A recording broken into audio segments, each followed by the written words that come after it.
So, what are you guys' thoughts? Where do we want to start? Did you read any more this week, either of you? I did. Mm-hmm. Oh, good. Well, there we have it. You know, yeah, I thought that's what we were doing anyways. Okay. Yeah, I like this. You know me and Darryl, we can talk about anything. we can talk about anything all day long, right? So, Allie, what did you read this week?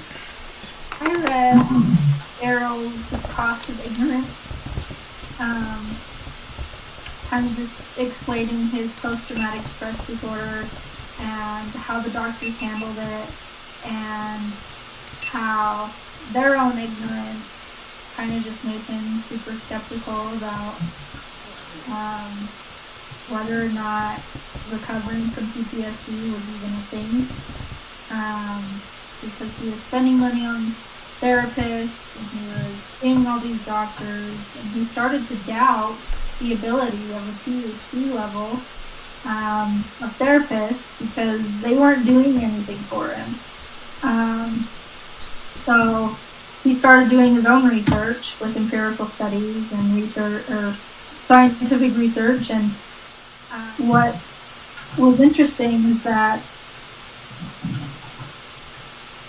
no matter how much knowledge you can have, there's always going to be something that you don't know, that there's something new that you need to learn. And Darryl started to figure that out. He's like, I don't doubt the abilities of these doctors, but they didn't know how to help my situation in particular because not a lot of them were either trained in kind of the PTSD aspects of things, or even what caused PTSD, and so on and so forth. So it kind of goes to show that there's a lot of people in this world that want to look good for what they're doing and will use their own ignorance to make themselves look good. But the only thing that changed Darryl's mindset was that his health and his happiness was all that mattered. And he kind of just, once he changed his mindset on how to get over the PTSD and really move on with his life, he had never been happier. And I think if people really focus on the further outcome and what's ahead rather than what's in the past and present, kind of, you can have more of an open eye of, oh, well, I've been through this, I'm trying to get through this, maybe how can I help someone go through or get through the same thing that I went through. They don't want to admit, the therapist or anyone, that they're going through something that hard because it makes them look weak and just not put together, and it's difficult. So I think if there's more people that put themselves out there saying, I struggle with PTSD, or I've been sexually abused, or I've struggled with drugs, having someone that's been through it is that much more helpful. And for me, personally, that would have been really helpful growing up. When I turned 20, 21, my dad told me that he had been through a lot of the same things that I kind of experienced as a teenager.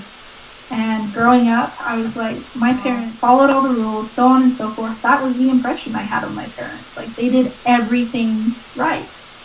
And so I just felt like this big failure when I messed up, made mistakes in high school and so on. And then when I become an adult, my dad's like, I was just like you. Why didn't you tell me 20 years ago? Exactly. I'm like, why didn't you tell me when I was 16 making these stupid decisions when you were grounding me saying I was this awful person because I was doing all this when you probably did 10 times worse than I did? I don't know. Well, as a father, I think that's a fear of, you don't want them, one, to go through what you went through, Mm-hmm. and two, the fear of that, I'm sure he had feelings like I had, is that it kind of relates to one of Darryl's emails, is that,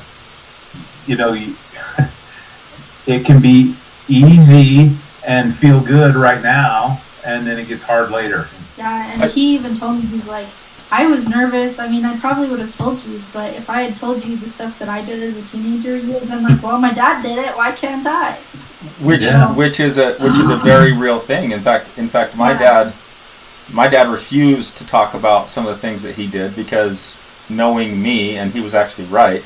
Had he told me, my brothers and I would have tried it. So where is that balance? Life has a tendency to be, well, you're damned if you do and you're damned if you don't. And I think one thing that you said based on the article was it doesn't.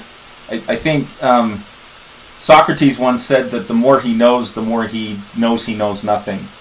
And in my life, I didn't quite understand what that meant. That felt like it was contradicting. But I feel like I have an understanding. I feel like I really can put myself in his shoes. The more that I understand, the more complex this world gets, and the more that I understand that I can't do this by myself. I need help. And one of the things that frustrated me the most was I was asking for help. I was asking the right questions, and it seemed like the people who should know didn't know. I wasn't getting the answers.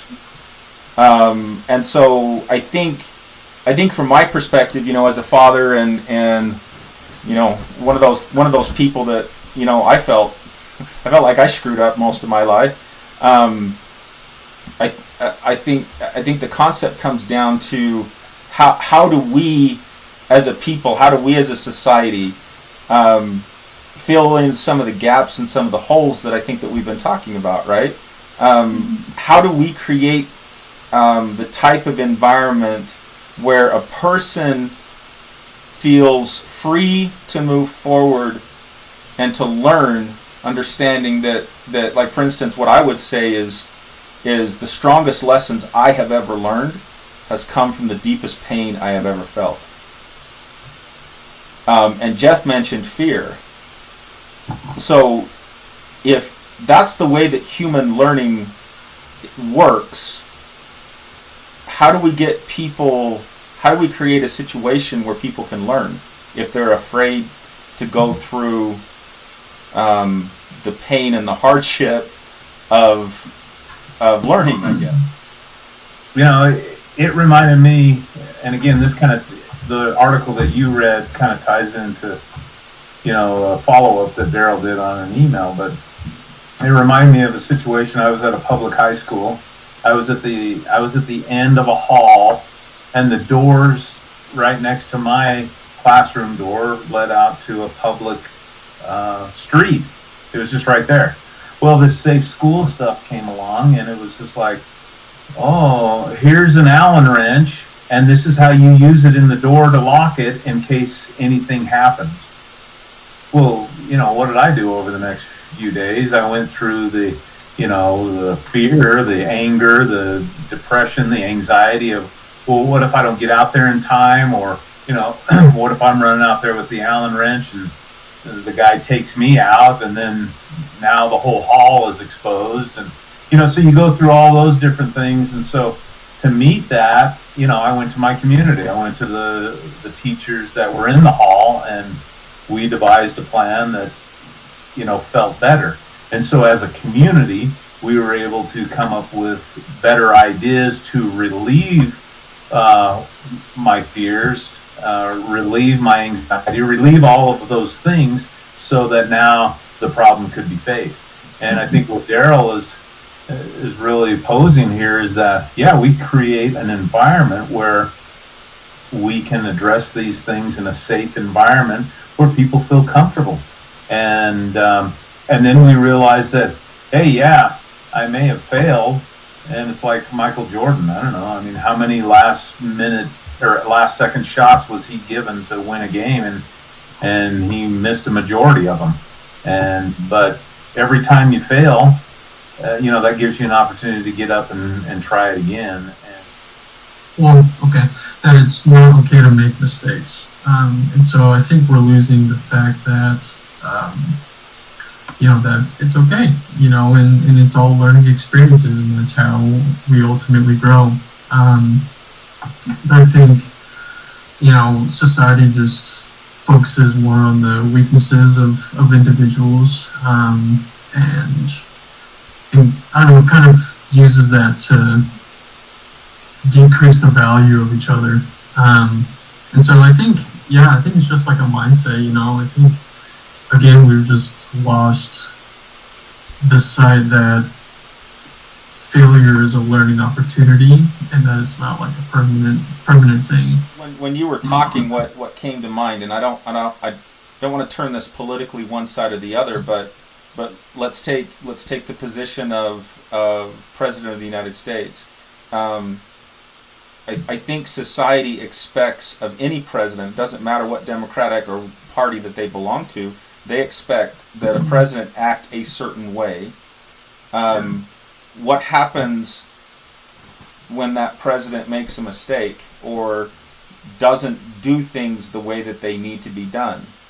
I think one of my concerns with our current political system is that the opposing parties don't give any benefit of the doubt. They don't give any credit. They don't give any leeway for mistakes. And so at the highest level, we have like these tit for tat arguments of you suck, no, you suck. And the president can't do anything right to some people, and he can't do anything wrong to other people. And again, I don't care which political party, I don't care who's sitting in that seat. Human beings are fallible. We fail. We do wrong things.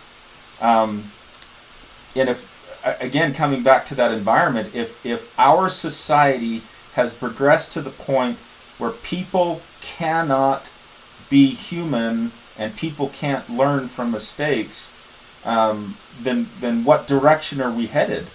I mean, what do we do? What do the four of us do to try to stop this? I mean, I'm not going to run for president anytime soon. I don't want the position. I'm afraid that I'd get assassinated if I actually got. I think it comes back to the simple thing of that with the natural world. It's been come up with this scientific method. And you have the scientific method, and it's like you try something out. And if it doesn't work, then you kind of go back and you rework it and you say, hey, what am I going to do next to maybe have a different outcome?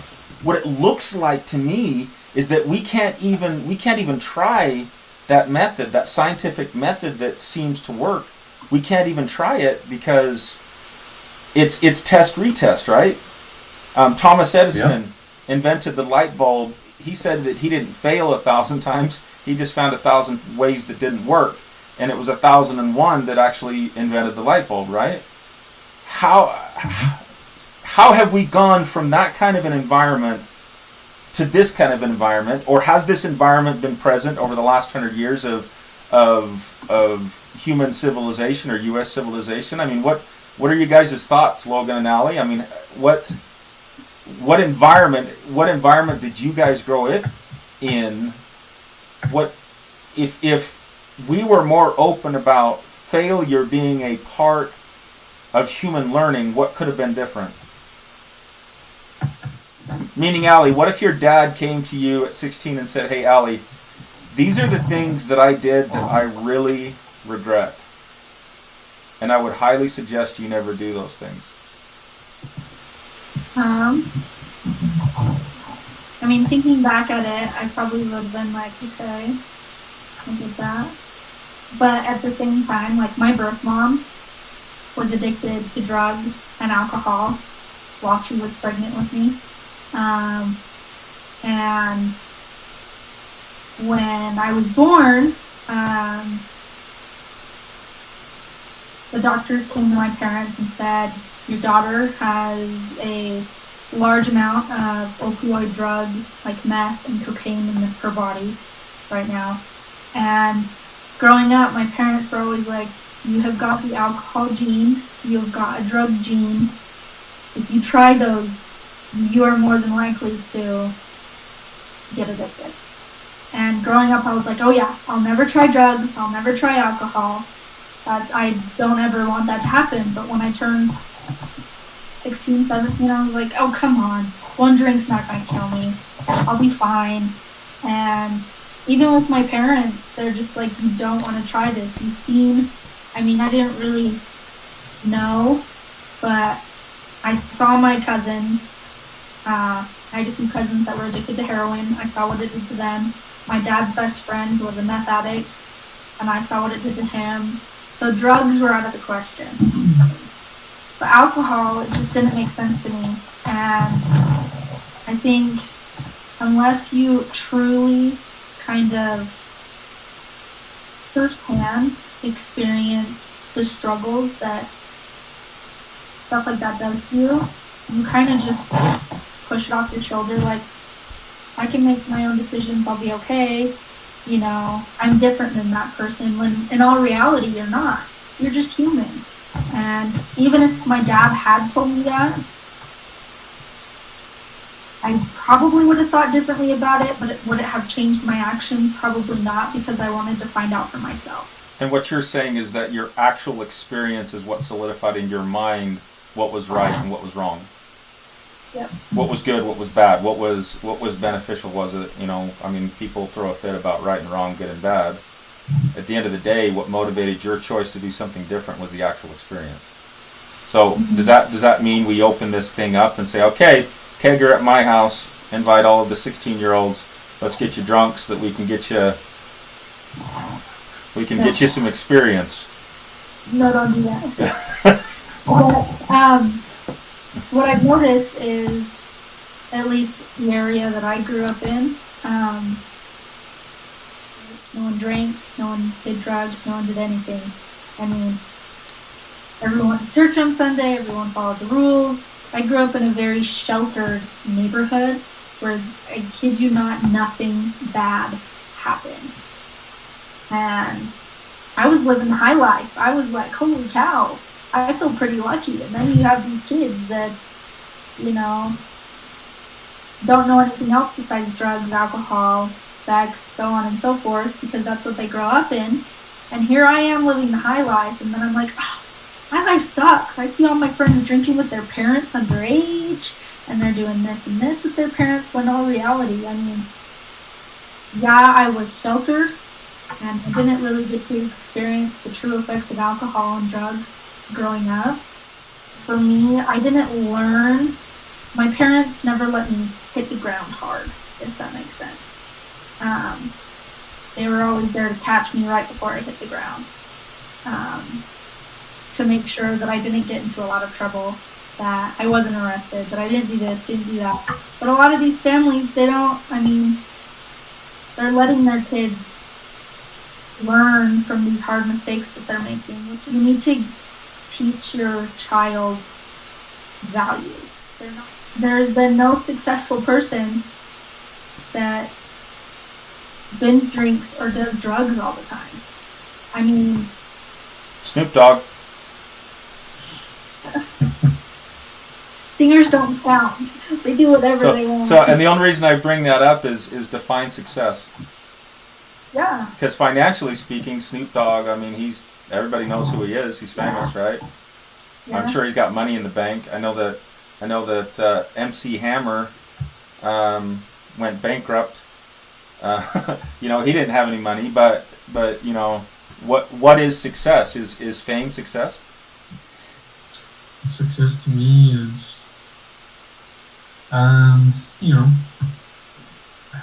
living a good life, doing things that I think or know to be right.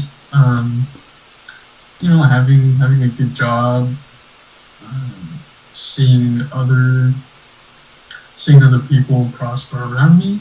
I don't know, just definitely not fame, that's for sure. So I'm not interested in being famous of any sort. But yeah, things like that.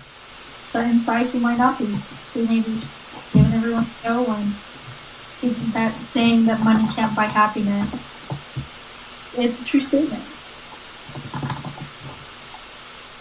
I've always heard that it's lonely at the top. Mm-hmm. I've also always heard that you can tell when who your real friends are when the money and the drugs and the alcohol are gone. That's actually one of the things that people who struggle with substance abuse issues, they'll talk about. They'll say, the drugs are gone. It's amazing who sticks around and who doesn't, right? So the concept, I guess what I'm hearing in this conversation is, I think as a human species, it might be fair to say that we're not sure what we should be doing.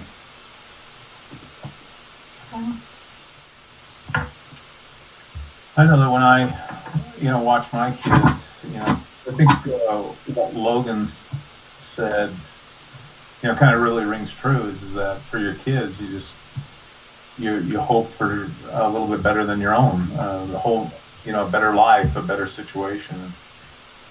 And as I've watched that kind of play out, they define it the way they want to define it, and maybe it's different than what I pictured for them. But as I step back and just think that, oh, well, maybe I wouldn't have defined it that way, but they seem happy, they seem joyful, and most of the time when I can say that about them is because they're basically contributing to their environment. They're contributing to whatever community that they're in, whether it be, they're doing good things as a family. They're, when we go over to their house, they might have, kids coming and going, and you see, wow, these neighborhood kids feel comfortable at their home, and that's kind of cool. And then, you might see them, like the other night, ran into my daughter with the kids at this little farmer's market, downtown, and and it was just kind of cool because before they saw us, my wife and I just kind of stood back and watched them interacting with people from the community, and it's just kind of like, those are the things that kind of, bring this peace and harmony that you talk about. Is that, that's kind of cool to see because we live in a safe place. We, aren't experiencing some of the things going on in the world or in our country and other cities, and you're grateful for that. And so I had a conversation with my son last week, and he's telling me that he's thinking about moving to Houston so that he can start a band. Which there was a point in his time when his felt level of anxiety and depression, the emotions that he had got in the way of him even thinking about that. And the fact that he's thinking about it, in my mind, what I see as a measurement of success, that he feels strong enough, that he feels emotionally strong enough, that he feels like he can take that challenge of moving to a brand new state, brand new, right? He even got on a plane and flew out to spend a couple days there to kind of check some things out to find out whether or not it was feasible. And in the conversation with him, I congratulated him for the work that he's done, and then I also, thinking about myself, if I was 19 and wasn't tied down to anything, didn't have any expectations, boy, that sure sounds like a fun thing. Dare I say fun, adventurous thing? I'm like, dude. I mean, think about it. In 20 years, if you don't do this and you look back on it, are you going to regret it if you don't go? And he's worried about his mom. He's worried about his dog. He's got some things in mind. But at the end of the day, what I take away, I think if we can have a different perspective, if we can have a different measurement of what success is, I'm ecstatic. I'm happy. I feel joy that my son is in a position where he's learned enough to be able to accept a challenge like that. And this has nothing to do with, I mean, there's things that I would love to see my son doing that he probably won't do. I think as a father, one of the things that I've had to step back from is my own bias of what I expect my kids to be. Yeah, so true. Well, and it's exciting too to see them grow, and you speak of that, Darryl, and my two boys, probably 4 or 5 years ago, started doing music together, and just a couple of months ago, or actually about 3 or 4 months ago, started releasing songs, and eventually they released their whole album. And they both have jobs, they both work, but that's what's cool too, is that whatever you want to call it, a passion, a hobby, whatever, but they're still finding joy in the things that they like to do, and I think those little things in life can bring a lot of harmony. So Logan pepped up a little bit when I started talking about band. Logan's produced some music. Really? Yeah. Yeah. He's at least famous in 2 or 3 people's household. There you go. Right? So I read the Hey Mister, How About a Tip article. Yeah, I kind of bonded with that one a little bit because those drummer kids. But yeah, I mean, kind of the thoughts that I had reading this article is that, understanding who we are, we relieve the anxiety and fear that we might experience, and going along with that, knowing our strengths and how we can use those and how those play a part in society. And it kind of made me think of my whole drumming experience or career, whatever you want to call it. And I don't know if this exactly relates to tapping, but hopefully we can corral it into relating. But so it made me think of a quote from the movie Drumline, and obviously it's one of my favorite movies. But there's a quote that says, "The percussion section is the heart and the soul. Without it, the band doesn't move, doesn't come alive. We are the pulse, and without it, we are dead." Okay? And so I remember thinking back to when I first started drum lessons, and believe it or not, I was actually a ridiculously shy kid, and I just barely said a word. Like, you would not even know I existed because I was so quiet.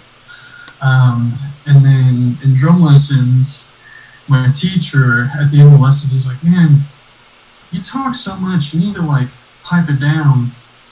So he'd always just make jokes about my lack of communication and things like that. But as I've gotten older, I realized how much of an expressive, if that's a word, instrument drumming is.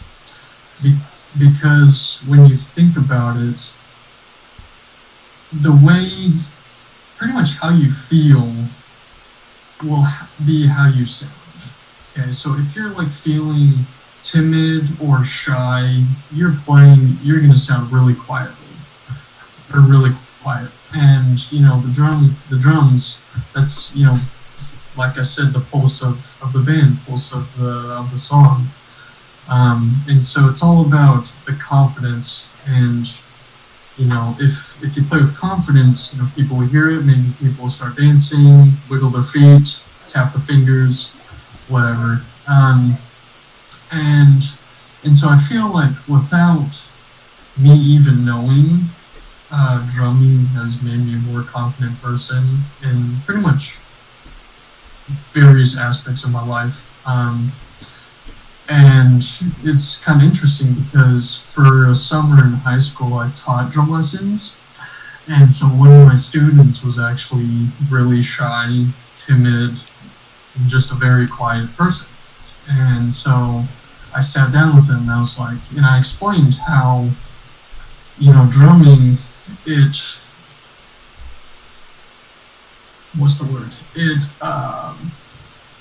shows, I'll just dumb it down. It will sound how you're feeling. You need to play with confidence if you're You can't be shy or timid while you play.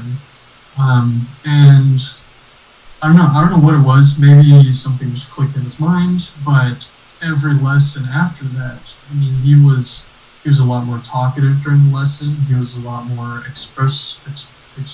Expressive.